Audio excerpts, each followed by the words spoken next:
Olá, estudantes, sejam mais uma vez bem-vindos ao Se Liga na Educação. Eu sou a Débora, professora de Química, e hoje daremos continuidade ao assunto isomeria. Na aula de hoje vamos trabalhar isomeria espacial.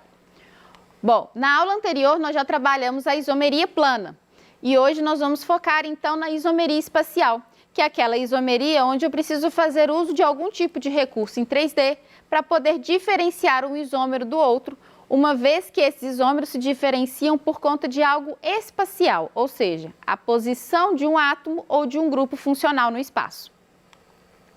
Bom, como os objetivos da aula de hoje, nós temos então definir e identificar os fenômenos relacionados a isômeros e tipos de isomeria e identificar os casos específicos de isomeria espacial.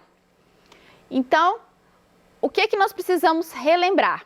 É que quando dois ou mais compostos são isômeros, eles têm que apresentar propriedades diferentes, ou seja, isomeria é quando eu tenho substâncias diferentes que apresentam a mesma fórmula molecular. Então, se são substâncias diferentes, automaticamente eles precisam apresentar propriedades diferentes. Nós vimos então na aula anterior a isomeria plana, isomeria de função, cadeia, posição e os casos especiais são a metameria e a tautomeria. E hoje nós vamos ver os casos da isomeria espacial ou estereoisomeria, que será o caso da isomeria geométrica e da óptica. Vamos começar então pela geométrica. Então existe inicialmente uma condição para que a isomeria geométrica ocorra. E a primeira delas é o que nós chamamos de barreira rotacional. Então, o que seria isso? Quando eu tenho uma ligação entre carbonos e essa ligação ela é do tipo ligação simples, o que vai acontecer? Existe, então, um eixo entre esses carbonos, que é justamente aonde existe essa ligação. Então, aqui, por exemplo, eu estou representando os carbonos de preto. Aqui eu tenho grupos substituintes de amarelo. E vamos imaginar que esses de azuis aqui seriam os hidrogênios. Então, eu tenho um eixo aqui na posição aonde eu tenho essa ligação simples e observe o que acontece. Eu consigo rotacionar esta molécula. Então, ora, esses substituintes aqui, eles estão em posições opostas, ora, eles estão em posições similares, ok? Do mesmo lado. Agora, quando eu tenho carbonos fazendo dupla ligação entre eles, mesma coisa, os hidrogênios, dois substituintes aqui. O que vai acontecer? Não há rotação. Essa ligação dupla existe o que nós chamamos de barreira rotacional. Ela impede que haja, então, essa rotação que é observada na ligação simples, né, onde eu consigo fazer a alteração da posição desses ligantes. Então, se eu não consigo alterar a posição do ligante, quando eu tenho ligantes do mesmo lado, é uma molécula. Quando eu tenho ligantes em posição oposta, é outra molécula. Então, sempre que houver dupla ligação entre carbonos, eu tenho essa barreira rotacional. E isso quer dizer que os ligantes deste carbono, eles apresentam uma posição e os ligantes deste carbono apresentam outra posição. Se eu conseguir mudar a posição desses ligantes, eu tenho substâncias diferentes, ok? Então, a primeira situação que a gente precisa entender para que haja, né, a primeira condição para que ocorra, então, a isomeria geométrica é ter a dupla ligação, porque eu tenho, então, a barreira rotacional. A segunda condição é que esses ligantes ou substituintes, eles precisam ser diferentes. Então, observe aqui, eu tenho o carbono, vou numerar ele de 1 e esse de 2, só para ser de forma didática. Então, observe que eu tenho aqui um ligante R1 e um ligante R2. Para que haja a isomeria geométrica, R1 precisa ser diferente de R2. Enquanto que no carbono 2, a mesma situação precisa se repetir. R3 precisa ser diferente de R4. Então, nós já temos aí duas condições para que ocorra a isomeria geométrica. Primeiro, ter uma insaturação entre carbonos. Segundo, que os ligantes de um mesmo carbono sejam diferentes, ok? Então, olha só, eu tenho aqui um exemplo. Eu tenho aqui, novamente, dois carbonos tendo uma dupla ligação. Então, eles estão dentro do padrão que nós precisamos. E eu substituir um hidrogênio deste carbono por um cloro. E esse daqui eu substituir por outro cloro. Então, observe que eu tenho duas substituições, porém, eles apresentam posições diferentes. Se eu colocasse, invertesse, colocasse esse cloro aqui, eu teria uma molécula diferente. Portanto, propriedades diferentes. Então, olha só, chamamos de cis quando os grupos diferenciados ou substituídos estiverem do mesmo lado. E trans quando eles estiverem em lados opostos. Então, vamos analisar essa molécula aqui. Eu tenho um CH3 e um CH3. Se eu traçar um plano aqui, vou traçar um plano aqui. Observe que eles estão do mesmo lado. Ambos estão do mesmo lado do plano. Então, nesse caso, nós falamos que isso é uma molécula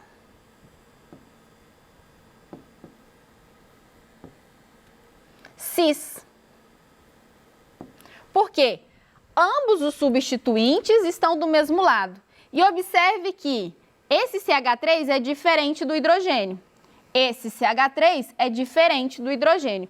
Logo, respeita a regra onde R1 é diferente de R2 e R3 é diferente de R4, ok? E essa outra aqui? Quando eu tenho, então, os dois CH3 virados para o mesmo lado, mas o contrário. Eles estavam do lado de cima, agora estão do lado de baixo. Gente, não altera nada. Ambos continuam sendo cis. Por quê? Eu tracei o meu plano e ambos estão do mesmo lado. Para que essa molécula fosse diferente, eu ia precisar que esse CH3 estivesse aqui. E aqui fosse um hidrogênio. Então, aí sim, eu teria a molécula do tipo trans. Então, não importa se ambos estão para cima ou para baixo, se os ligantes ou substituintes ou radicais estiverem no mesmo lado do plano, isso quer dizer que elas são cis. Vamos fazer um treino aqui rápido? Eu tenho essa estrutura aqui, desenhada com estrutura de linhas. Eu tenho uma insaturação. Se eu tenho essa insaturação, me garante, então, que eu tenho uma barreira rotacional. Então, eu consigo identificar se essa é uma estrutura cis ou uma estrutura trans. Então, vamos ver aqui. Quando eu tenho estrutura só por linhas, eu não represento o hidrogênio. Porém, eu vou representar ele aqui para facilitar o nosso entendimento. Ok. Então, o que eu tenho aqui, Débora? Como eu vou identificar esses grupos substituintes? Muito simples. Aqui eu tenho um carbono e aqui eu tenho outro carbono. Entre eles está a dupla ligação. Isso quer dizer que isso daqui é um ligante e isso daqui é outro ligante. Então, R1 e R2 seria o meu hidrogênio. R1 e o meu R1 não, R3, aqui seria um R3 e aqui é um R4. Então, observe que R1 é diferente de R2, R3 diferente de R4. Então, sim, segue as normas que a gente seguiu, né? Aqueles parâmetros para que haja a isomeria geométrica. E, afinal de contas, ele é cis ou é trans? Então, para isso, a gente precisa fazer aquele esqueminha. Faz o plano. Os substituintes estão do mesmo lado ou os substituintes estão em lados opostos? Ambos estão do mesmo lado. Então, essa daqui é uma molécula cis. Ok? Então, aqui o que eu precisava fazer? Analisar considerar esses hidrogênios da ligação e ainda entender que todo esse grupo aqui representa, então, um substituinte ou radical. E por isso eles também fazem parte dessa análise que nós estamos fazendo. Agora, existe ainda uma outra situação, que é quando eu tenho mais do que 2 substituintes. É como se eu tivesse tirado mais do que 2 hidrogênios. Eu substituo 3 ou 4 vezes. E aí, gente, nós temos um pouquinho, uma terceira regrinha aí para a gente trabalhar. Olha só essa situação. Eu tenho aqui um flúor, que substituiu aqui, tinha um hidrogênio, eu substituí para o flúor. Aqui eu substituí o hidrogênio por uma hidroxila. E do outro lado, eu substituí isso aqui, então, por um etil. Vamos considerar que isso aqui é uma ramificação, ok? Então, beleza. Como que eu consigo definir aqui qual que é a posição, uma vez que eles são todos diferentes? O R1 é diferente de R2, que é diferente de R3, que é diferente de R4. Como que eu faço nessa situação?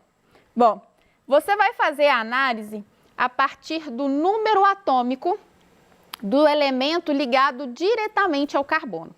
Então, por exemplo, o flúor, ele tem o número atômico igual a 9. O hidrogênio igual a 1. O oxigênio igual a 8. E o carbono, gente, nós vamos considerar o carbono, tá? Z igual a 6. E aí nós vamos fazer uma análise de um lado e depois a análise do outro lado. Então, nessa análise aqui, onde eu tenho R1 e R2 aqui, que seria esse etil e a hidroxila, qual tem o número atômico maior? Seria a hidroxila. Ok? Parou aí. Agora vamos para o outro lado. Entre o F, que é de flúor, e o H de hidrogênio, qual tem o maior número atômico? O Z9 ou o Z1? O Z9, né? Então, seria o flúor, ok? Bom, feito isso, agora nós vamos passar o plano. Vamos passar o plano aqui. Fizemos o plano. Observe que esses grupos que nós definimos, de maior número atômico, eles estão em posições no mesmo plano ou em plano opostos? Em plano opostos. Então, se usarmos a nomenclatura antiga, a gente ia usar o termo trans. No entanto, quando eu tenho mais de um substituinte, nós usamos os termos E ou Z. Nesse caso, trans, nós usamos o E. Ah, Débora, como que eu vou lembrar E e Z? Como que eu vou saber? Tem um jeitinho. Quando eles estão no mesmo plano, eles estão juntos, juntinhos. Então, Z. Quando eles estão em planos diferentes, eles estão em planos separados. Separados. É. Então, é assim que a gente faz para poder gravar qual é o tipo de estrutura. Então, essa daqui é uma molécula. Ela apresenta isômero geométrico do tipo E, que é do tipo separados, ok? Não surtem com isso, calma, muito calma. É fácil, mas é necessário que vocês pratiquem aí algumas vezes, ok? Bom, vamos trabalhar agora com a isomeria espacial, mas com os isômeros ópticos, ok? A primeira coisa, a isomeria óptica, ela acontece com moléculas que interagem com a luz polarizada, desviando para a direita ou para a esquerda. E aí, gente, nós vamos ter que entender, vamos entender esse fluxograma aqui, esse desenho aqui. Então, a luz, ela é uma onda eletromagnética, onde ela emite ondas para todos os cantos, né? Por isso nós representamos ela dessa forma aqui, onde nós temos as setinhas indicadas para todos os cantos. Isso quer dizer que ela emite essa onda em variadas direções. Quando ela passa por um filtro, esse filtro vai permitir que apenas um tipo de onda passe por ele, que é justamente a luz polarizada. Então, a luz polarizada é quando eu passo essa luz, que é uma onda eletromagnética, por um polarímetro, e ele vai fazer com que essa onda passe apenas por um um tipo de direção. Essa luz polarizada, então, ela vai interagir com um tipo de molécula, que é justamente os nossos isômeros ópticos. Então, aqui dentro eu vou colocar a minha molécula e ela vai interagir com a luz. Se ela for capaz de desviar essa onda, esse feixe de onda, ou para a direita ou para a esquerda, nós chamamos isso de isômero óptico. Se não desviar, nós temos aí duas possíveis situações, que é quando eu tenho uma mistura rancêmica, que é quando eu tenho 50-50. 50% do isômero que desviaria a luz para a direita e 50% da substância que iria desviar a luz para a esquerda, para a direita. Então, se metade desvia para a esquerda e metade para a direita, quando eu juntar os dois, não vai haver desvio, ok? E ainda nós temos uma nomenclatura. Quando a luz é desviada para a direita, dizemos que ele é do tipo D, de destrógeno. Ou quando ela é para a esquerda, nós falamos que ela é do tipo L, de levógeno. Então, quando essa substância consegue desviar a luz para a direita, nós temos o termo D, que diferencia ela. Quando ela desvia para a esquerda, ela é do tipo L. Mas você pode se perguntar assim, uai, professora, como que uma molécula vai interagir com a luz? Eu sou formado por moléculas, estou banhada aqui de diversas luzes. Por que as minhas moléculas não estão alterando essa luz? Bom, existe então um tipo específico de molécula que vai fazer esse desvio, que é justamente as moléculas quirais. O que é isso? É quando eu tenho um carbono que faz 4 ligações simples com 4 ligantes diferentes. Esses ligantes diferentes estão representados aqui por cores diferentes. Então, se eu tenho um carbono fazendo 4 ligações simples com ligantes diferentes, nós chamamos isso de carbono quiral. Um carbono quiral, ele tem uma outra característica. Qual que seria ela? Observe as suas mãos. Se eu colocasse um espelho na frente aqui das minhas mãos, observe que essa mão é exatamente igual a essa. A posição dos meus dedos segue a mesma direção. No entanto, se eu tentar sobrepô-las, eu não consigo. Por quê?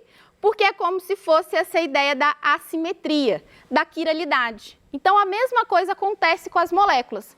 Se eu tentar colocar essa molécula junto com essa daqui, vocês vão observar que ela não vai conseguir se sobrepor. Isso garante, então, que isso são moléculas quirais, garante a assimetria.